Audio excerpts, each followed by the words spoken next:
자, 오늘 저와 함께 파트 7 독해의 가장 큰 주제는 바로 동사와 목적어입니다. 우리가 결국엔 파트 7 독해를 한다는 건 정확한 해석을 하자고 하는 것이 아니라 정보를 찾는 게 포인트예요. 그래서 우리는 정보 찾기가 기본이 되기 때문에 여러분들이 이 정보를 어디서 찾아야 되는지 저하고 하나씩 살펴보도록 할 겁니다. 자, 일단은 칠판 쪽을 확인해 주시면서 이 초반부에 여러분들하고 같이 시간 분배를 살펴보도록 하면요. RC는 총 몇 분을 통해서 공부를 하게 됩니까? 75분 동안 여러분들이 문제를 풀게 되는데 마킹 시간을 빼면 실제적으로는 몇 분이에요? 70분 정도가 됩니다. 그 70분 동안 100문제를 풀어 나가셔야 되는데 파트 5나 6는 최대로 길게 해도 15분을 넘기시면 일단 그 시험은 결국 시간 관리에 실패하게 되는 거예요. 그래서 실제로 800 이상을 갖고 계시는 분들이나 900점을 목표로 하시는 분들은 이 파트 5, 6를 최소 11분에서 12분까지 만드셔야 여러분들이 여유 있게 파트 7을 풀어낼 수가 있습니다. 그래서 파트 7은요, 어렵다라기보다는 시간이 부족해서 결국 시간이 쫓기다가 못 푸는 경우들이 많은 거니까 그러한 부분들만 주의를 해 주시면 되겠고요. 일단 기본적으로 제가 팁을 하나 드리면 그건 핸드아웃에 따로 없습니다. 앞에만 보시면서 먼저 브레인스토밍을 같이 좀 해보도록 할 건데요. 결국엔 우리가 파트 7을 통해서 풀고자 하는 문제의 유형은 대부분이 무엇을 했느냐, 이게 주가 됩니다. 그렇기 때문에 이 무엇과 했다 부분이 무엇을 나타내는지를 확인해 주시면 되는데요. 여태까지 대부분 여러분들이 영어 문장을 만나 오셨을 때 주어 동사를 찾아오셨을 거예요. 근데 제가 늘 얘기하지만 문법이든 독해든 주어 쪽은 별다른 정보가 없습니다. 그렇기 때문에 주어를 보려고 하시면 안 되고요. 일단 쓸데없는 누구를 수식어들을 제거를 하신 다음에 이 수식어 제거 후에 어디 위주로 확인을 해주느냐? 동사, 목적어 위주로 문장을 확인해 주셔야 돼요. 그래서 앞으로 여러분들이 정보 찾기를 하실 땐 어디와 어디 중심으로? 동사와 목적어 중심으로 확인을 해 주셔야 됩니다. 바로 이 동사가 얘기하는 게 바로 했다에 해당을 하는 거고요. 그 다음 이 목적어가 바로 무엇에 해당이 되는 겁니다. 그래서 이 무엇을 했느냐는 어디에 들어가 있다? 동사와 목적어 부분에 나와 있게 된다라는 걸 기본적으로 체크를 해 나가 주시면 되겠어요.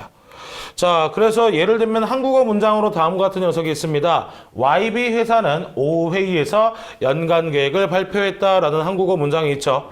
그럼 결국 이 문장을 통해서 우리가 알고 싶은 건 YB라는 회사가 아니에요. 이 회사는 앞으로도 계속 등장을 할 거기 때문에 결국 쓸데없는 수식어부터 제거해 주는데 그 수식어 부분이 어디겠습니까? 오후 회의라는 시간하고 장소 부분이 되겠죠. 그럼 결국 이 문장을 통해서 얘기하고 싶었던 건 바로 연간 계획을에 해당하는 게 바로 뭡니까? 목적어가 되는 거고 그 다음 뭐 했다고요? 발표했다라는 부분이 바로 동사 부분이 돼요. 그렇기 때문에 여러분들은 문장에서 원하는 정보를 앞에서 찾는 것이 아니라 동사 이후 부분에서 내가 원하는 정보들을 찾아 나가셔야 되는 겁니다. 자, 근데 영어 문장은 한국어와 달리 능동이라는 문장도 있지만 수동이라는 문장도 있어요. 그럼 그 수동이라고 하는 녀석은 목적어가 주어 자리로 넘어가는 경우입니다. 그래서 해석상으로는 뭐뭇이 되었다라는 의미가 만들어져요. 그래서 되었다라고 하는 건 동작을 당하는 거, 당하는 거기 때문에 이걸 뭐라고 한다? 수동이라고 얘기를 해주게 되는데 이때는 무엇에 해당하는 목적어가 어디로 간다고요? 주어로 가게 됩니다. 그렇기 때문에 오후 회의라고 하는 수식어는 애초에 지워주시고 그 다음 주어 자리에 나온 누구? 연간 계획, 그 다음 발표되다. 이 부분이 포인트가 되는 거죠. 그러니까 일반적인 능동의 문장에서는 동사 뒤쪽을 근데 얘가 수동으로 바뀌게 되면 내가 원하는 정보는 주어 동사로 이동을 한다는 얘기예요. 그러니 동사가 be와 pp의 조합이 되는 무슨 태라면 수동 태라면 그때는 어디와 어디를 본다? 주어와 동사 쪽을 확인을 해주시는 거고요. 그래서 수동태 문장이 많이 등장하진 않습니다.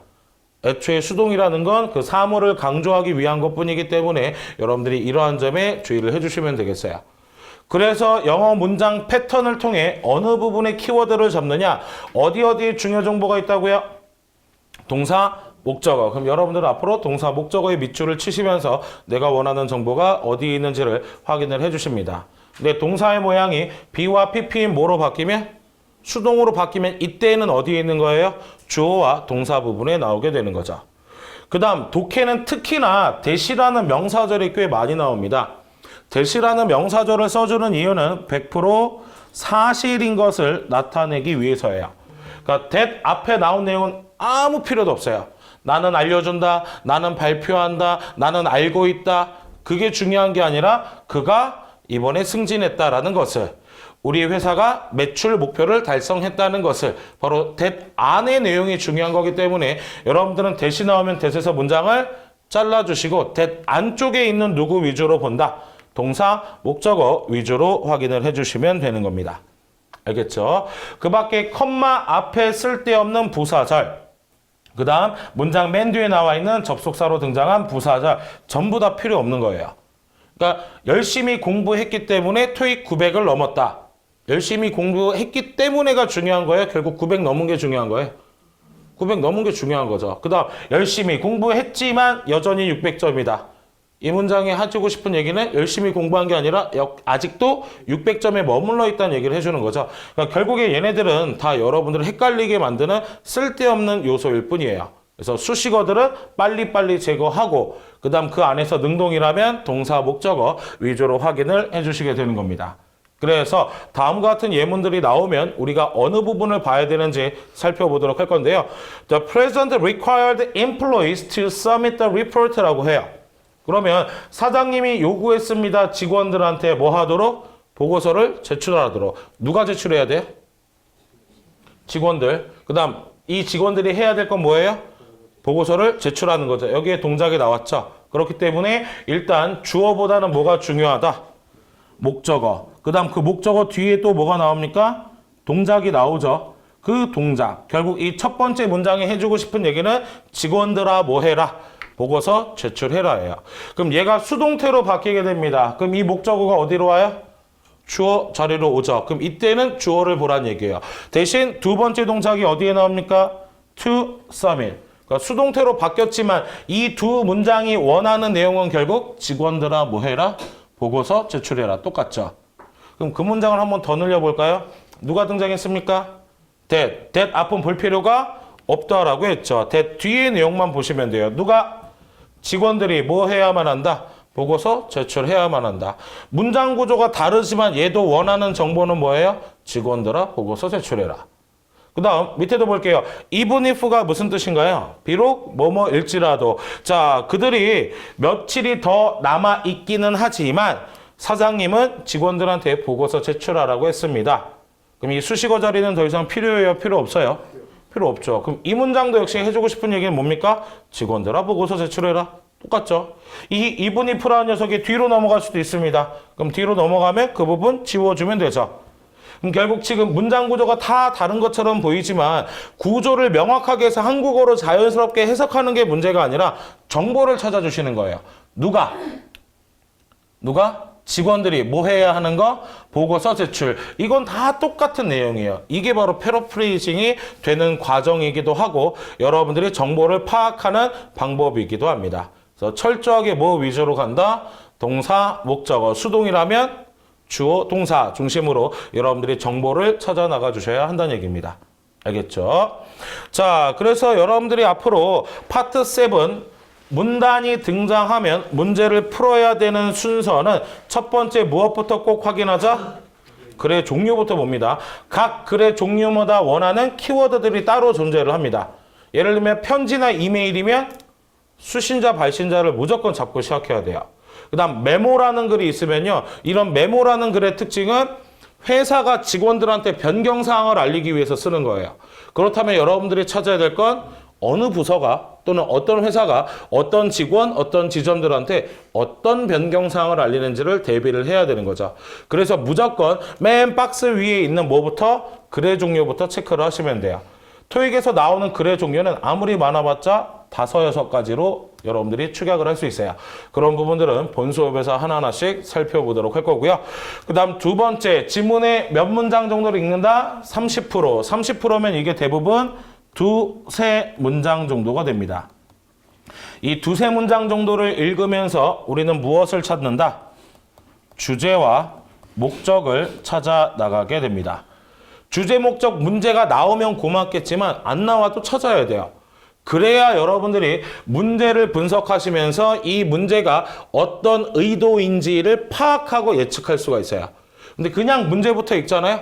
그럼 내용 전혀 모른 채로 문제만 보니까 결국 얘가 뭘 의도하는지를 몰라요. 그러다 보니까 문제 읽다, 지문 읽다가 다시 또 문제로 오고 또 지문 읽다 또 문제로 오고 자꾸 이렇게 시간이 낭비가 됩니다. 그렇기 때문에 여러분들이 전반적인 글의 흐름과 그다음 주제 목적을 잡아놔야 이 문제가 왜 나왔는지를 예측하실 수가 있는 거예요. 그러면서 걔랑 지문을 매칭하면서 풀어내게 됩니다. 그래서 문제 분석해 주실 때는요. 특히나 대문자나 수치 정보 이런 것들을 꼭 체크를 해나가셔야 돼요. 대문자가 뭐겠어요? 고유명사죠. 사람 이름, 회사 이름, 제품 이름 이런 것들 바꿔쓰기 할 수 있나요? 삼성이라는 기업이 나왔는데 지문에 따로 쓸 수 있어요? 없어요. 삼성은 여기서도 삼성, 문제에서도 삼성. 바꿔쓰기를 못해요. 거기다가 그런 고유명사는 대문자로 쓰이니까 눈에 띄죠. 그럼 그 글자 근처에 이 답의 정보와 힌트가 존재를 한다는 얘기예요. 그 다음 수치 정보도 마찬가지예요. 오늘이 예를 들면 Tuesday예요. 화요일이죠? 바꿔 쓸 수 있어요? 화요일을 다른 단어로? 없어요. 그러면 지문에도 Tuesday 똑같이 나올 거예요. 또는 뭐 December, 12월이면 똑같이 December라고 대문자로 나올 겁니다. 거기다가 할인이라고 하면 뭐 나오겠어요? 숫자, 퍼센트, 디스카운트 같은 게 나와야겠죠. 그런 정보를 보고 매칭을 하시는 거예요. 어차피 내가 하고 싶은 얘기는 그 단어 근처에 나올 수밖에 없습니다. 그래서 다음과 같은 구조가 등장했을 때 여러분들은 뭐부터 체크한다고요? 글의 종류. 글의 종류가 뭐예요? 메모. 메모를 쓰는 이유는 뭐 때문이라고요? 회사가 직원들한테 변경사항을 알리려고 딱 글의 종류를 보고 내가 찾아야 될 키워드를 미리 대비를 합니다. 그래서 봤더니 from, 발신자가 누구예요? Information Technology Department, IT 부서네요. 정보통신과 관련된 부서가 all step, 전 직원들한테 알리는 겁니다. 그럼 뭐가 변경됐는지를 한번 찾아볼까요? In order to further enhance the internet broadband service. 자, 이 부분은 수식어 자리죠. 필요한 정보예요. 우리가 필요한 정보는 어디에서 나온다고 했어요? 동사, 목적어 쪽에 나온다고 했죠. 봅니다. Conduct a series of upgrade. 뭐 하겠대요? 업그레이드 할 거래요. 업그레이드. 그럼 결국 이 글을 쓴 목적은 뭐 때문에? 업그레이드 할 거니까. 근데 무엇을 업그레이드 하느냐? 그 정도 봐야겠죠. 뒤에 뭐가 등장합니까?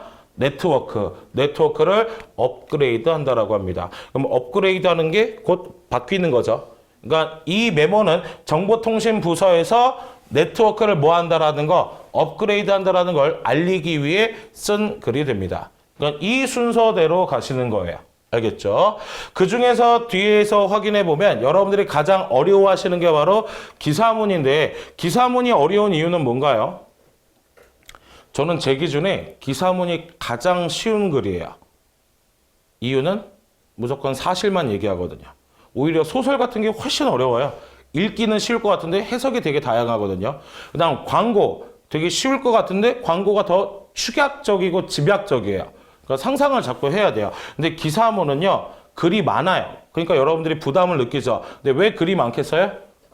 정확하게 얘기해주고 자세하게 얘기해주기 위해서예요. 그 다음 두 번째 어려운 이유는 뭐 때문에? 여러분들이 대부분 바로 무엇 때문에 어려워하느냐? 어휘 때문에 많이 어려워하십니다. 근데 이 어휘가 어려운 이유가 대부분 전문 용어거든요. 근데 이 전문 용어가 대문자로 나오면 좋겠는데 소문자로 나와요. 그래도 신경 쓰지 않으셔도 됩니다. 어휘가 전문 용어로 나온다라는 건 이 전문 용어는 대다수가 명사예요. 그럼 이 명사는 굳이 해석을 할 필요가 있다 없다? 없어요. 그냥 영어로 읽고 넘어가시면 돼요. 예를 들면 binocular라는 단어가 있습니다. 이게 명사거든요. 이 단어를 꼭 알아야 될까요? 지문에 이렇게 나와요. 내가 비노큘러를 구매해서 이걸 들고 산 정상으로 올라갔습니다. 그래서 비노큘러를 가지고 with my binocular 그 다음 저는 반대편 산 정상을 바라보게 됐습니다. 이렇게 얘기를 해요. 그럼 비노큘러라는 걸 정확하게 해석하지 않아도 내가 어딘가 멀리 있는 걸 보는 도구라는 걸 알 수 있죠. 어차피 바꿔쓰기를 한다 못한다? 못해요. 얘를 굳이 우리가 해석하면 쌍안경, 망원경이란 뜻이거든요. 이걸 바꿔 쓸 단어가 있어요? 없단 말이에요. 그러니까 소문자라고 해도 이런 전문 용어의 명사들은 바꿔쓰기를 해요? 못해요? 못해요. 근데 여러분들은 모르는 단어가 나오면 무조건 억지스럽게라도 내가 아는 단어랑 비슷하게 생긴 걸 막 대입시키잖아요. 오히려 쓸데없는 뜻을 대입시키면 아예 문맥이 달라져 버려요. 그래서 모르는 단어는 그냥 영어로 읽고 넘어가시면서 대부분 그 모르는 단어들은 지문과 문제에 동일한 단어로 등장을 하게 됩니다. 그러니까 그런 부분들만 여러분들이 영어로 읽고 넘어가시면서 확인을 해주시면 돼요. 그러면서 이러한 기사문 같은 경우엔 대부분 두 갈씩, 즉 주제 목적이 어디 나온다? 맨 앞에 초반에 등장을 하게 됩니다. 그래서 대부분 첫 문장에 등장을 한다라고 했고요. 그 다음 대부분의 전개 예측은요, 시간 순서 아니면 뭐 작동 순서, 철저하게 논리 구조가 순서에 맞게끔 등장을 하게 돼요. 그렇기 때문에 갑자기 시간이 역순이 될 일도 없고요. 그 다음에 갑자기 조작 방법이 역순으로 바뀔 이유도 없어요. 만약에 사용 설명서에 관한 글이라면 처음에 구매를 한다, 박스를 개봉한다, 그 다음 뭐 나사를 조인다 순서대로 나오고, 그 다음 시간적으로 스케줄에 대한 게 나온다라고 해도 가장 처음 시작하는 거에서 끝나는 거 순으로 시간순, 연대기 순으로 나오기 때문에 여러분들이 그러한 부분들을 잘 기억을 해주셔야 돼요. 만약에 인물에 대한 얘기를 해요. 이번에 새로 CEO로 뽑힌 브라이언에 대한 사람에 대한 얘기를 하면 이 사람의 업적을 얘기해야 될 거 아니에요. 그럼 최근 업적부터 얘기하겠어요? 과거부터 해요. 그래서 이 사람이 처음에 입사했을 때, 그 다음 어느 부서에 있었고, 그 다음 승진은 뭐로 했고, 대부분 시간 순서로 나오기 때문에 이 기사문만큼 정직한 글이 없습니다. 그러면서 이 기사문은 철저하게 뭐 위주로 기술을 한다고요? 사실 위주로. 그러니까 만약에 혹시 지문에 추측, 예상, 의심, 추정이라는 단어가 나온 건 전부 다 답이 될 수가 없는 거예요. 그래서 예전에도 제가 자주 예를 드는 것 중에 하나인데 이런 문제 비슷한 게 나왔습니다. 어젯밤 서면 1번가에서 큰 화재가 발생을 해서 뭐 재산상 피해가 1억 5천만 원이 났습니다. 근데 이 화재의 원인은 현재 조사 중에 있으나 누군가의 방화, 오래된 전선의 합선, 그 다음에 담배꽁초에 의한 것으로 추정됩니다. 이렇게 나왔단 말이에요. 그리고 나서 문제에서는 다음 중 화재의 원인은 1번 담배, 2번 합선, 세 번째 방화, 그 다음 없음. 답은 뭐겠어요? 없는 거예요. 추정 중이고 지금 조사 중이죠. 그럼 결과가 나왔어요? 안 나왔어요? 안 나온 거예요. 그러니 여러분들이 근데 왜 어렵겠어요? 지문에 담배 얘기도 있었고 전선 얘기도 있었고 누군가의 불지른 얘기도 있었으니까 나 이 내용 지문에서 봤는데 그러니까 또 읽게 되죠. 그렇기 때문에 기사문은 철저하게 사실이라고 얘기한 거. 그럼 반대로 추측, 의심, 예상은 답이 될 수가 없다라는 걸 기본 전제로 하면서 글을 읽어 나가 주셔야 됩니다. 알겠죠? 자, 그랬을 때 저희가 확인해 보게 되면 그 다음으로 2중, 3중 지문이 나오게 되는데 2중, 3중 지문은 앞에서 얘기했던 게 그냥 합쳐진 거예요. 2개에서 3개가 합쳐지게 된 거고요. 어차피 총 최대 문제는 몇 문제? 5문제입니다. 그럼 얘들을 풀어나가야 되는 문제의 순서는 어떻게 하면 되겠어요? 글의 종류 파악합니다. 근데 글의 종류를 몇 개? 2개 또는 3개 되는 거죠. 그리고 나서 주제나 목적을 잡아야 되겠죠. 주제 목적을 잡아주고 그 다음에 초반부 공략한 다음에 문제 분석을 해주시면 돼요. 근데 평균, 중간이나 마지막에 대부분 무슨 문제가 등장하느냐? 연계 문제가 주로 같이 등장을 하게 됩니다. 그 말은 두 지문의 정보를 합산해야 나올 수 있는 문항이 된다는 얘기죠. 자, 그랬을 때 뭐 요즘엔 기사문 2개짜리도 나오긴 하나 주로 양식과 관련된 애들이 많이 나오거든요. 양식이라고 하면 차트 형태예요. 표, 뭐 티켓이 나올 수도 있고 또는 뭐 송장이 나올 수도 있고 주문서가 나올 수도 있고 아니면 뭐 스케줄표가 나올 수도 있는데 혹시나 이런 양식이 나와 있다면 차트 밑에 주의사항이 써 있게 됩니다. 이 부분은 꼭 읽고 가셔야 돼요. 차트가 나오면 주제 목적이 없잖아요. 그렇죠? 근데 주의사항은 꼭 확인을 해주셔야 이 부분에서 답의 힌트를 얻어내실 수가 있습니다. 그래서 주의사항을 표기하는 방법으로는 별표, 노트, remember 이렇게 나오게 되면 무엇을 얘기하고자 하는 것이다? 주의사항. 그럼 이 부분에는 반드시 답의 근거가 되는 문장들이 들어가 있기 때문에 이 부분을 꼭 기억해 주셔야 돼요. 양식과 관련된 차트 밑에 무엇이 있는지 없는지 보라고요? 주의사항. 그 주의사항은 뭐로 표기한다? 별표, 노트, remember라는 단어들이 등장하면 주의사항. 그러니 그만큼 중요한 거겠죠. 해당 부분들을 여러분들이 잘 살펴주시면 되겠습니다. 알겠죠? 예. 자, 그러면 자주 출제가 되고 있는 지문의 내용들은 그냥 브레인스토밍만 한번 할게요. 문제 푸시기 전에 제가 만들어 놓은 프린트로 쭉 보시면 일단 광고 중에서 가장 많이 나오는 게 뭡니까? 구인 광고. 구인 광고가 나오게 되면 여러분들이 주의하셔야 될 건 제일 많이 물어보는 게 자격 요건입니다. 자격 요건이라고 하는 건 require나 또는 qualify로 물어보게 되죠. 그럼 얘로 변형되는 명사인 requirement, qualification 전부 다 반드시 필요한 걸 나타내요. 대신 주의하셔야 될 건 preferred. preferred는 무슨 뜻이죠? 선호된. 그럼 꼭 있어야 돼요? 없어도 돼요? 없어도 되는 거예요. 그러니까 얘는 거의 대부분 오답 보기로 나오게 됩니다. 이번 일자리는 석사학위 우대입니다. 석사학위 필요해요? 없어도 돼요. 근데 문제는 꼭 이렇게 나온단 말이에요. 다음 중 요건으로 제시되지 않은 것은 제시되지 않은 게 바로 뭐가 돼야 돼요? 석사학위가 돼야 되는 거죠. 그래서 선호된 건 늘 필요하다, 필요 없다? 필요 없다. 근데 우리나라에서 취업할 때는 어때요? 우대사항이라고 하면 다잖아.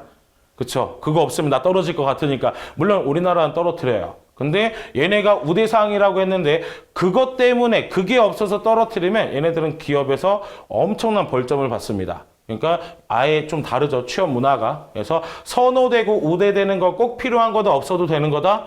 없어도 되는 것이라는 걸 꼭 기억하시면 돼요. 그래서 preferred는 다른 단어로 바꾸면 not essential. 뭐 아니라는 얘기예요. 필수가 아니라는 걸 기억해 주시면 되겠습니다. 뭐 그 밖에는 여러분들 대부분 뭐 상품 광고, 뭐 행사 공지 이런 것들이 있는데 뭐 이런 내용들은 실제 지문들을 만나 보시면서 직접 여러분들이 풀어 보시고 그다음 저하고 풀이를 하면서 어떻게 키워드를 잡아 나가야 되는지 확인을 해 보시도록. 자, 일단 158번과 156번에 해당하는 단지문 글의 종류는 무엇입니까? advertisement라고 해서 어떤 글이 등장을 했어요? 바로 광고문이 등장을 했다라는 걸 알 수가 있죠. 자, 우리는 글의 종류를 보고 그 다음 무엇을 찾자고 했어요? 주제, 목적을 잡아 나가자라고 했죠. 지문의 몇 문장? 두세 문장 정도를 확인하고요. 그리고 나서 문제를 분석해 나가야 하는데 여러분들이 딱 시험지를 펼쳤을 때 바로 요 문제들처럼 지문에 번호가 뚫려 있는 경우가 있습니다.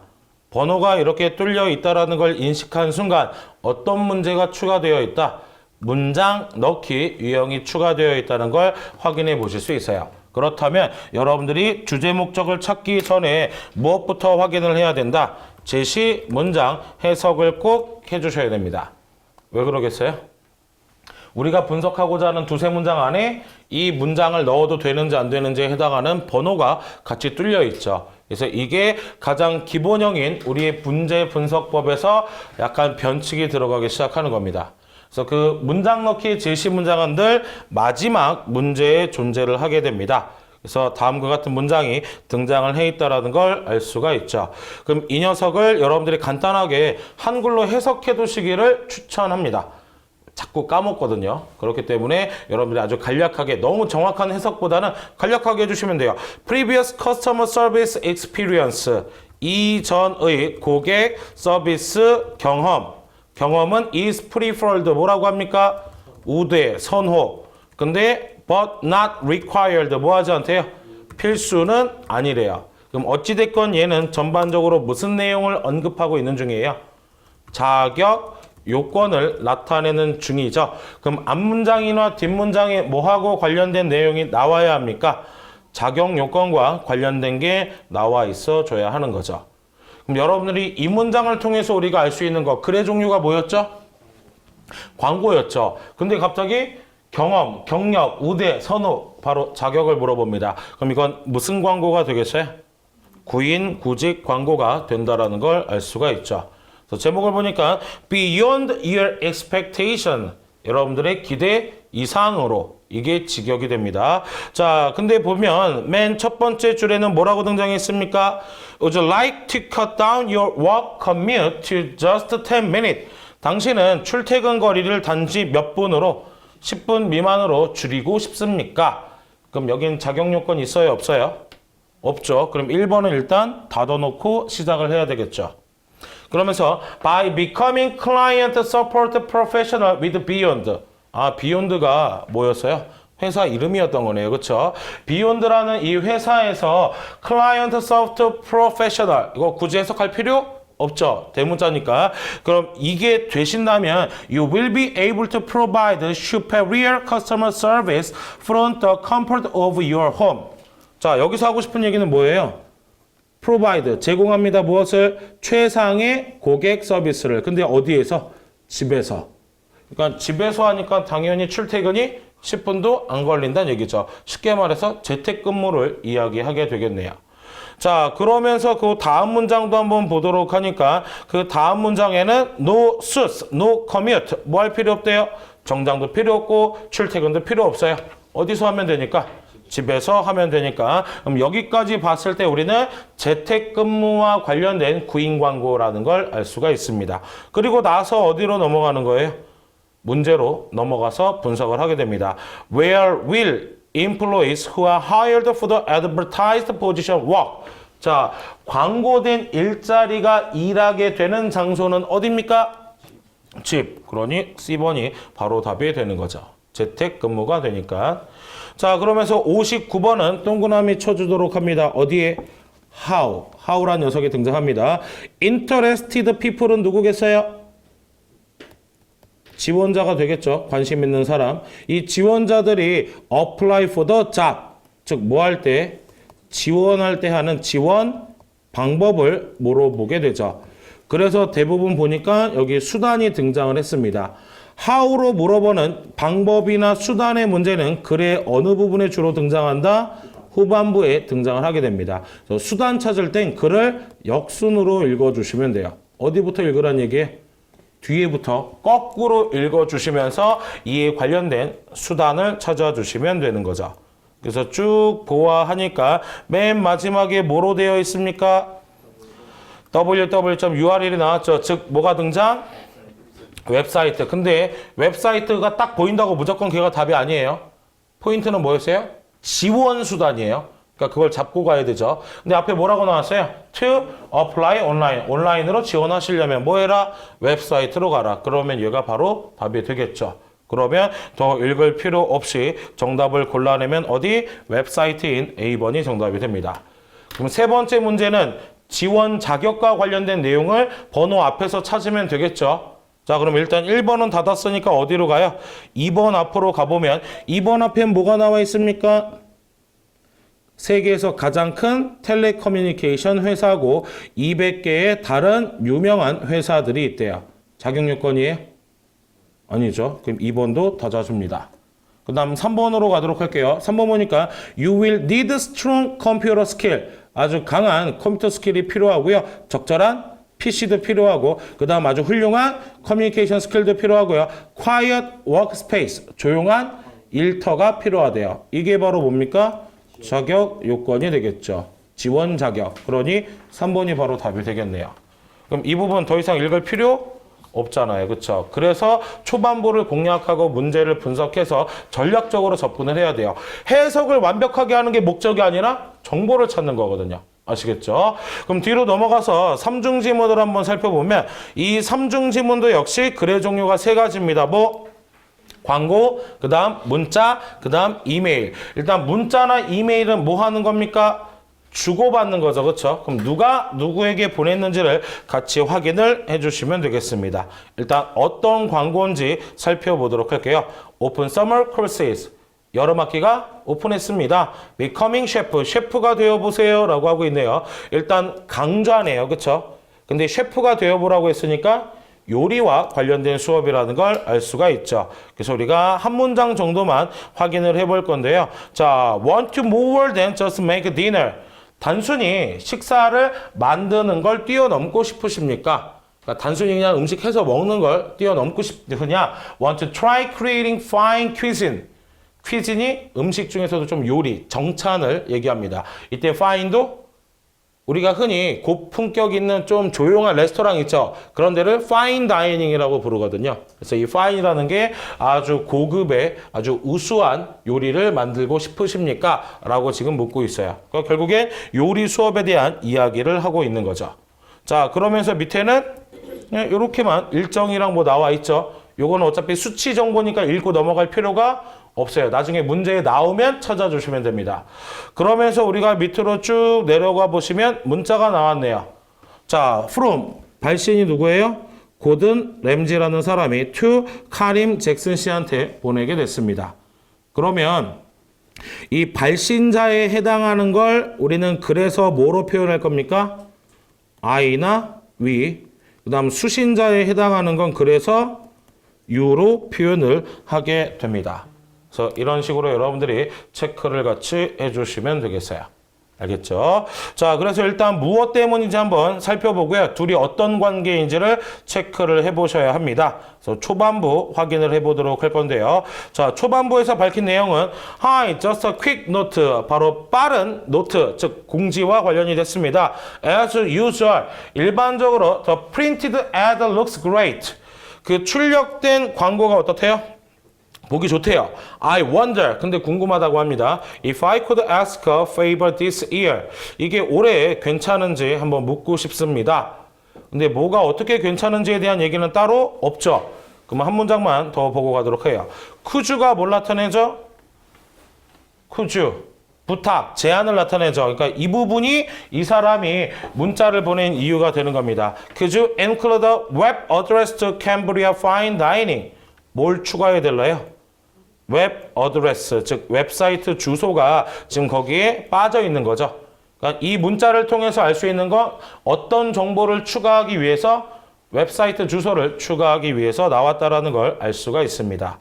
그러면서 저희는 오른쪽으로 넘어가서 이메일을 보니까 누가 누구한테 보냈어요? 카림 잭슨이 고든 램지한테. 그러면 문자 주고받은 사이가 싹 서로 바뀐 거죠. 그럼 일단 부탁을 받은 사람, 그 다음 요청을 한 사람이죠. 그거에 대한 반응인데, 자, 이 부분에 보니까 이메일 주소가 같아야 달라요? 다르죠. 이메일 주소를 꼭 보고 가야 됩니다. 이메일 주소가 다르다는 건 서로 회사 동료는 아니라는 걸 알 수가 있어요. 그걸 파악하시면서 활용해 보도록 하고요. 제목은 무엇과 관련됐습니까? 웹 업로드, 웹으로 뭔가 업로드 게시를 했다라는 걸 알 수가 있어요. 그래서 우리가 약 3문장 정도를 또 읽어 나가 보도록 합니다. Sure, I'll be more than happy to. 물론이래요. 뭐가 물론입니까? 주소 추가해 드리겠어요? 라는 얘기죠. 물론이죠. What I'm thinking for next year is that we could post a photo of the of course 라고 합니다. 그래서 그 코스에 대한, 그 강좌에 대한 사진들을 뭐 하기를 생각해요? 게시를 좀 하고 싶어요. 그러니까 여태까지는 사진 게시는 별로 안 됐나 봐요. 그렇죠? 그래서 내년 대비해서는 사진을 좀 게시하고 싶습니다. I'll take a bunch of pictures. 저는 뭐 할 겁니까? 사진을 많이 찍을 거예요. 그 다음 and then we can decide which ones to upload. 그 다음 뭐 할 거다? 어떤 걸 업로드할지 고를 겁니다. 그러니까 이 사람이 일단 웹사이트 주소 해달라는 건 했고, 그 다음 뭐도 하자고 역제안을 또 하고 있는 거예요. 사진도 좀 더 하자. 그래서 누가 찍겠다? 본인, 카림이라는 사람이 직접 찍어서 골라주겠다라고 얘기를 하고 있습니다. 자, 그러면 우리 문제 한번 볼게요. 강좌에 대해서 알 수 있는 것은 첫 번째, annual event. 뭐라고 되어 있어요? 연간 행사. 그 말은 1년에 한 번. 그 다음, instructor is new this year. 강사가 올해 처음, 신규. 그 다음, it does not have enough participant. 뭐 하지 않대요? 충분한 참석자가 없다라고 하고요. The price has increased from last year. 작년보다 뭐하다? 가격이 올랐다. 작년보다 가격 증가 정도가 되겠는데, 현재 우리가 아는 정보로는 알 수가 없죠. 그럼 이 정도만 분석해두고 다음으로 넘어갑니다. 텍스트 메시지의 목적은 무엇이었습니까? 문구를 삽입, 즉 변경해달라는 얘기죠. 광고문을. 그 변경과 관련된 게 뭡니까? request change가 되죠. receiver는 안 돼요. 에러를 수정하는 거예요? 없는 걸 붙여달라는 얘기예요? 없는 거. 그러니까 걔는 에러가 아닌 거죠. 그렇죠? 그 다음에 불만을 제시한 것도 아니죠. 그 다음 마지막에 홍보해달라고 한 것도 아니란 말이에요. 그렇죠? 오직 뭐? 광고물 보니까 다 좋은데 하나만 추가해달라. 추가했다는 건 변경이 됐다는 얘기입니다. 그 다음 잭슨이 누굽니까? 이메일에서 뭐 하는 사람? 보내는 사람. 그래서 뭐 하기로 제안했어요? 사진. 그래서 사진을 찍어서 뭐 하겠다? 업로드 시키겠다라고 했죠. 그래서 올해 will 할 것은 무엇이냐? hire 더 추가적인 직원을 뭐 한다? 채용. 그 다음 강의실을 변경한다. 그 다음 광고를 재출력한다. 그 다음 upload some pictures 사진을 업로드한다. 뭐 하기로 했어요? 사진 선정해서 업로드 할 거라고 했죠. 그럼 바로 A번이 들어가게 되죠. 그러면서 94번은요. 잭슨이 또 나왔습니다. propose to the next year 라고 하게 됩니다. 자, 내년에 할 것으로 제안을 한 것은 무엇이냐?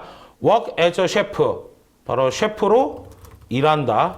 그 다음 expand community center. community center가 우리식의 동사무소. 그러니까 어차피 이거 해석 굳이 하진 않으셔도 되죠. 커뮤니티 센터를 뭐 한다? 확장. help advertise a restaurant. 식당 광고를 돕는다. change instructor. 강사 교체를 한다. 뭐 하기로 했죠? 그렇죠. 여기서 보면 뭐 해주기로 했어요? 해당 부분에 대해서 내가 뭐 할 것이다. 일단 사진을 찍을 거고요. We could also include some picture of Cambodia and some information as well. 이라고 하게 됩니다. 그래서 그에 대한 무엇을 픽처도 포함을 시킵니다. 어디에 대해서? 캄보디아에 대한 사진도 포함을 시키고 정보도 여기에 추가를 한다는 얘기죠. 그렇다면 이 식당에 대한 무엇? 서포트를 하게 된다는 걸 알 수가 있어요. 자, 그러면서 램지가 잭슨하고 언제쯤 이야기를 할 것 같으냐? 날짜 정보 나왔네요. 날짜 정보는 바뀌어요? 안 바뀌어요? 안 바뀌죠. 대문자로 나와 있을 거란 말이에요. 그럼 날짜만 싹 찾아주시면 돼요. 일단 날짜가 나올 법한 곳이 어디가 있습니까? 일단 July 20th라고 해서 텍스트 메시지 보낸 곳에 7월 20일이라고 나와 있죠. 근데 7월 달은 해당 사항이 있어요? 없어요? 없어요. 죄다 8월이네요. 그러면 어거스트만 빠르게 찾아주도록 합니다. 역시 이메일도 언제입니까? 7월 20일이죠. 그 다음 이 부분에 어거스트 있어요? 없어요? 일단 이 부분엔 어거스트가 따로 보이지는 않죠. 대신 지금이 몇 월인 건 알 수 있습니까? 7월. 그럼 어거스트가 된다면 한 달 뒤니까 next month라고 하면 8월이라는 걸 확인해 줄 수는 있겠죠. 그럼 우리가 문자하고 이메일에 8월이라는 키워드가 없었다면 어디에서 찾으면 돼요? 첫 번째 부분에서 우리가 찾아보면 되겠죠. 보니까 토요일 8월 3일, 10일, 14일, 20일이라고 되어 있습니다. 이게 다 무슨 일자예요? 수업을 받는 일자가 되죠. 그랬을 때 이 문제가 요구하는 건 바로 무엇입니까? 램지와 잭슨이 서로 이야기를 나눌 것 같은 날. 그러면 우리가 이 날짜하고 관련된 때에 어떤 이야기들이 펼쳐지는지를 첫 번째 글들을 살펴보도록 하겠습니다. 자, 일단은 램지하고 등장을 했을 때 뒤에는 날짜에 대한 정보가 더 이상은 없죠. 이 부분에 보면 뭐 정도밖에 수치가 안 보여요? 주소하고 전화번호하고 웹사이트 정도만 확인하게 되죠. 자, 그럼 오른쪽에 이 부분을 한번 살펴보도록 하겠습니다. It's the least I could do for all your volunteer support at our center. How about we talk it over the last day of class? 연계 문제나요, 그렇죠? 우리 언제 대화 한번 합시다. 라고 하는데 그 대화가 언제예요? 수업 마지막 날. 수업 마지막 날이 며칠이었습니까? 20일. 그러니 마지막 문제의 답은 뭐가 됩니까? 8월 20일. 그럼 우리는 뭐만 찾으면 돼요? 첫 번째 문제, 이 강좌에 대해서 알 수 있는 사실. 그래서 1년에 한 번 열리느냐, 강사가 처음이냐, 참석자가 없느냐, 작년보다 가격이 증가했느냐. 그럼 가격은 어딜 보면 알 수 있어요? 역시 숫자를 보면 알 수 있죠. 숫자 보니까 뭐라고 돼 있어요? $170. 근데 전년 대비 얼마인지 나와 있는 게 없죠. 그 다음 최대 인원이 몇 명? 15명. 근데 지금 시작했어요? 안 했어요? 안 했죠. 강좌가 8월부터인데 지금 텍스트나 그 다음 이 이메일은 전부 다 7월에 써져 있죠. 그럼 부족하다, 안 하다를 알 수가 없어요. 자, 그러면 우리가 밑에서 살펴볼 수 있는 거 키워드가 될 만한 건 space is limited. 공간이 뭐하니까 제한되어 있으니까 빨리 등록하라는 얘기겠죠. 그때 뒤에 뭐라고 되어 있어요? Every year this short course fills quickly. 매년 이건 어떻다라고 합니까? 빨리 강좌가 찹니다. 조기 마감됩니다. 라고 하고 있어요. 그러니까 키워드는 뭐겠습니까? Every year. 매년이라고 하니까 몇 번? 1년에 한 번 열리는 연간 행사가 되겠죠. 그래서 답이 될 수 있는 건 뭐밖에 없다? 2번밖에 등장할 수가 없죠. 처음부터 끝까지를 순서대로 다 읽으시려면 계속 내용을 까먹습니다. 그럼 어떻게 돼요? 또 문제 있고 또 질문 있고 또 문제 있고 또 질문 있고 이렇게 돼버리죠. 그렇기 때문에 우리가 봐야 되는 키워드를 보는 훈련을 계속 하셔야 돼요. 그 다음에 거의 주요 정보는 어디에 나오게 된다고요? 동사와 목적어 쪽에 주로 나오게 되니까 그 부분들을 찾는 연습들을 좀 더 꾸준하게 진행을 해주셔야 됩니다.